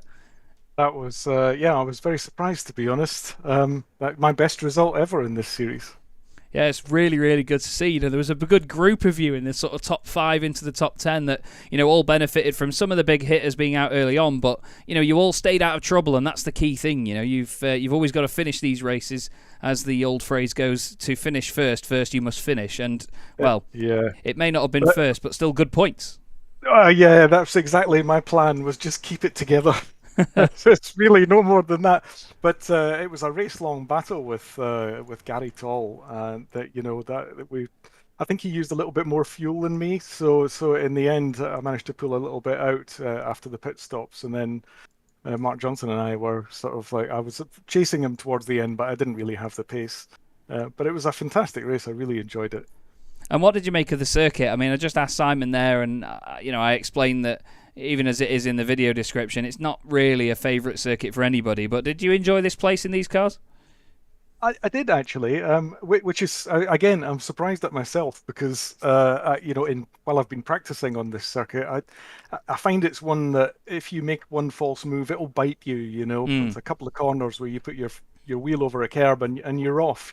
So I guess I'm enjoying where I finished rather than the race itself, which was pretty nervy. Yeah, it's not a great circuit, I don't think, but it did me well today. Yeah, that's always the case, really. I mean, circuits that I don't like, I've always tended to go well at, and circuits I do like, I tend to be absolutely terrible at. So maybe it's a bit of the same. Obviously, going into the rest of the season, we've got Nürburgring, Imola, Monza, and Catalunya. Are you looking forward to any of those rounds? Well, I like Monza. Monza's a lovely place. I've been there several times. What a beautiful place it is. Oh, yeah. So, and I like driving it as well. It's such a lovely circuit. So I think that would be the one I'm looking forward to. My least favourite is Catalunya. I just can't get on with that at all, and that would be the final round as well. Never mind. I can only apologise, mate, for setting the calendar as such. Either way, Rob, fantastic to speak to you, mate. Is there anyone you'd like to give a quick shout out to while I've got you? Probably. Well, all the organisers and yourself, really, for doing such a fantastic job, and my wife for supporting me in this venture. So yeah, that's great. Thank you very much. Thank you very much, Rob. Great to speak to you, mate. Enjoy the rest of your evening. Cheers now. Cheers. And there you go. If you ever wanted a quick insight as to the fantastic people that we have behind this championship and the guys that take part, Simon Povey and Rob Sharp are two of the absolute best. They are really, really nice characters, and it's great to finally speak to both of them. I wanted to have an interview with both of them for so long, and so I really thank the guys for jumping in. And I thank you all for watching as well. It's been a hell of an evening for it, hasn't it? Plenty of drama, plenty of great racing throughout the pack, and a big, big championship lead now for Simon Povey. It wasn't quite the way he wanted to win it, as he said, and fair play to Simon. He wants to keep this fair, and he wants it to be a strong fight. But unfortunately, that is just sometimes how the cookie crumbles in motorsport. But that is all we've got time for tonight here on Chaz Draycott Media and this Sim Racing Magazine GT4 Challenge. Thank you all so much for watching, and we'll see you in 2 weeks' time as we head to the Nürburgring for round 9 out of 12. But for now, have yourselves a wonderful evening, and we'll see you again very, very soon. Good night. Opportunistic, still rubbing panels as they go together. It's folded the wing mirror in on Gerardo's car. Misano is such a difficult circuit for these guys to get right. There's a lot of start-stop sections around the back. It's a very, very quick section as well. It's a fantastic start from the 23. They're 4 wide there by the look of it.